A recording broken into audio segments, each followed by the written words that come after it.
I talked about this kind of basic need for cognitive reprocessing, and again, I think it's specific religious traditions give us certain practices that are helpful in those regards. And I think there's interesting variations among religious traditions too, and I want to be quick to recognize that.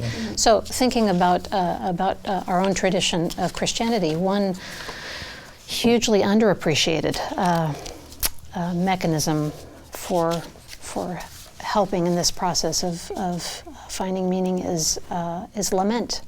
So that combination of both grieving and protesting in God's presence, to God, as somebody who actually has the capacity to change things, right?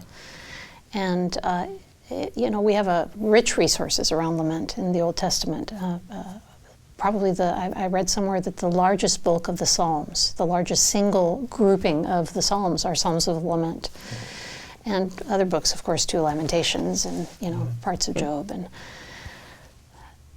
And there's something formative that happens when we engage in lament. So there is something that is shaped inside of us, so that, for example, the Psalms have certain specific structures to them where generally the psalmist starts off with just the protest and the grief and that kind of thing. And by the end of the psalm, there seems to be a progression of then the eschatological hope, right? And so I think that there's this formation that happens, this meaning-making that happens in lamenting that first fully acknowledges the reality of the suffering, fully acknowledges its evil, its devastation, the implications it has for its life, but doesn't stop there, but moves on to our ultimate hope, right? Where Julian of Norwich's all will be well actually is true, right? Yeah. Not perhaps right now, but eventually.